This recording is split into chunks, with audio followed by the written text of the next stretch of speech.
Hello, and thank you so much for joining us at the Dark Reading News Desk. We're broadcasting from Black Hat USA 2025 in Las Vegas.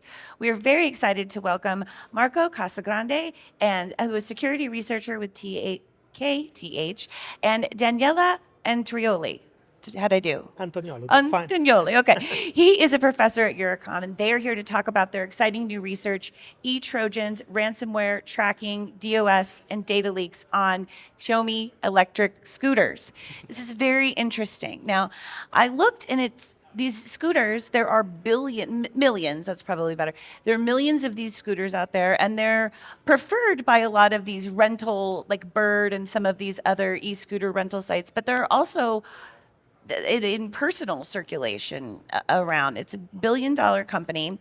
And so tell me what you found. Yes, please, Mark. So we found that we looked at the personal scooters because it's illegal to destroy other scooters. So we bought our own, and we looked at ways to attack the internal surface. So the component inside, and we found that we can attack over Bluetooth or remotely the battery management system, so the battery system of the scooter. So I noticed in your research, you kind of walked through what a ransomware attack on one of these scooters would look like, which is not something we would usually associate with ransomware. Can you tell us sort of what that would look like and how that would work? Yeah, exactly. So we present a new way of running ransomware on an IoT device. And this ransomware is based on undervoltage. So instead of using the typical ransomware technique where you kind of encrypt the data and then you are not releasing the data to the victim until they pay a ransom, in this case, we modify the firmware of the battery controller of the electric scooter, and this firmware is maliciously damaging the battery until the victim is paying a ransom. And so in this case, the effect of the ransomware is physical. We have physical damage. It's not simple, data encryption technique. And this, as far as we know, is a rather new way of running a ransomware on an IoT device. Did you find any evidence that this has already been exploited, or is this a new discovery that you think no one knows about yet? This is, we think, a new discovery, and we haven't seen any exploitation like that in the wild. Also, while we communicated with the Xiaomi, with the vendor, they did not tell us that they observed something like that, but we think that it can be a new way of exploiting an IoT device. So they break into the IoT device, they artificially lower the charge on the battery. Is that a fair way to assess it? And keep that battery charge down until they're paid? Is that how it would work? Yes, so we exploit the fact that we can have code execution on the battery controller, and we can write into the registers that regulate how the battery monitor, which is the other part of the battery management system, to alter the behavior. So here we are changing the over voltage and the voltage threshold. We are changing the bits that tell the battery monitor there is actually an under voltage or an over voltage going on.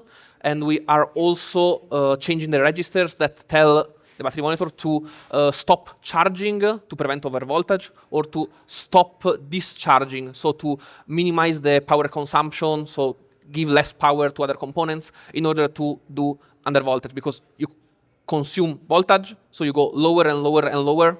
Well, it's supposed to stop at some point. Yeah. Okay, and so you collaborated with the scooter vendor. What was that relationship like? Because you said it's illegal to take apart a scooter. I didn't realize that was a limitation. I mean, in our work, we disassembled the scooter. So we unscrewed the deck, we tore it apart, we looked at the chips, and we can't do it on the street. So we had to use personal scooters. So our evaluation is on personal scooter, but we believe that the attacks are feasible on other scooters. On the rental fleets of scooters. Yes. That's what you mean. And are the rental fleets, have you engaged with them, the Birds and the other vendors that do this kind of work? Are they aware of this potential? I'm not sure if they're aware, because we just contacted the Xiaomi, but maybe they got contacted in turn by Xiaomi, because these vendors are buying devices from Xiaomi and then they are rebranding them for these rental services. So they might be aware, but we don't know. We don't know if this is the case. Has Xiaomi produced a fix? Or is there something? So tell me about that. Yeah, sure. We follow the usual responsible disclosure process. We suggested countermeasures for our attacks and vulnerabilities, and then Xiaomi fixed them. They didn't do it promptly, I would say, but eventually they fixed the vulnerabilities. And so this is also good. It was a win-win situation because we found something new, we fixed a relevant problem, and now the Xiaomi user base is more secure. More secure. Right? Were they slow in responding just due to culture, or was there some difficulty? Was it some challenge that they had technically? Yeah, definitely. Maybe Marco, you can provide some details about that. Yeah. So the first round, it was difficult to communicate the scope of the attacks. We tried releasing everything. After the second contact, we tried again, and it was much easier. I think one of the issues is that Xiaomi buys the scooter from a subsidiary, so they also have probably an internal process to delegate the resolution, but now they are very communicative, and yes, now the new models are fixed, so we are happy. And everybody can know that they're scooting around safely. Yeah. Now, is this sort of IoT under voltage attack, is this applicable to any other sort of IoT device? Is this specific to these scooters, or do you think that this is potentially a problem that exists in other like battery operated IoT? Yeah, this is an excellent question. So the attack technique is generic, and it can apply to any battery powered embedded system. Then of course you require some sort of vulnerability to be able to force break in and force this under voltage state. But any battery power embedded system might be vulnerable to such an attack technique. Yes. So for our audience who are cybersecurity professionals, many of them are very concerned at this point about their IoT environments for any number of reasons. I know you all have produced a toolkit that solves this particular problem. But what are some steps that maybe other people can take that are operating other sort of IoT environments to look for this sort of vulnerability in their own systems? Okay, so I think we are trying to unify to provide standardization. So users should push for standardization and openness, because one of the issues is that there are a lot of custom protocols. Xiaomi uses custom protocols that when you reverse them, you can just impersonate the Mi Home app and send unauthorized commands. So I think that having a focus and also openness means that we can test them better, not spending months of reverse engineering, and everyone can contribute in securing the scooter. So I think pushing for this is the best way. Ultimately, we all have to get on the same page. But is there anything sort of short term? Are there any? Now I know. Tell me. I guess this is the next one. Tell me about your e-Trojan toolkit. Is that what it's called? Yeah. Okay. So tell me about that and why it's called that.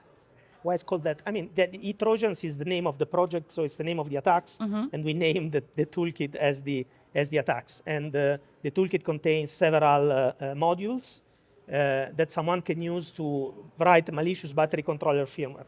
And then we have a binary patcher tool inside our toolkit that enables to add to your malicious firmware some capabilities. For example, you can disable charging, or you can disable under voltage protections. You can disable over voltage protections. You can disable load balancing. These are all functionalities that are essential for battery management.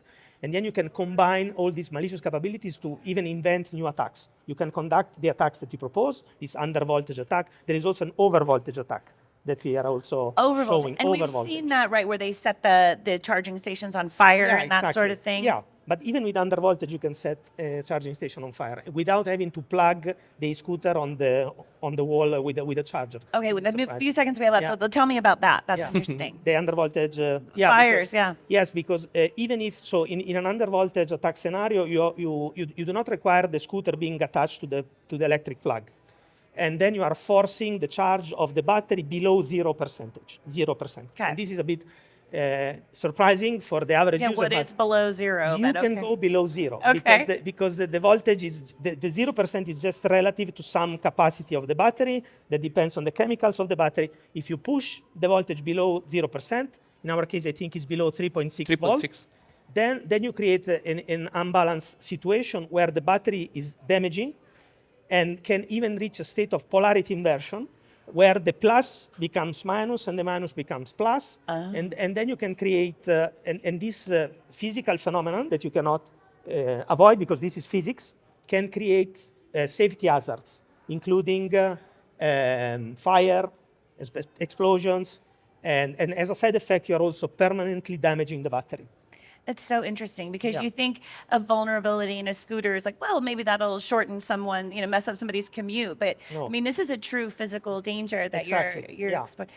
Can you tell our audience where they can find out more, where they can access the toolkit and the like? Yeah, sure. The toolkit is available on GitHub. So if you Google e-Trojans on GitHub, you will find the toolkit. GitHub. If you Google e-Trojans, generally you can access the paper preprint that is on Archive. Archive is a service where you can publish preprints of your research. And then on my personal website, there is also a link to the paper and to the code. So it's quite easy to find. But just by Googling the keyword e-Trojans, you can find the paper and the toolkit. Marco and Daniela, thank you so much for joining us today. I learned a lot. I know our audience did as well. Sure. Thank you so much for joining us from the Dark Reading News Desk right here, live from Black Hat USA 2025. Thanks for joining us, and we'll see you again.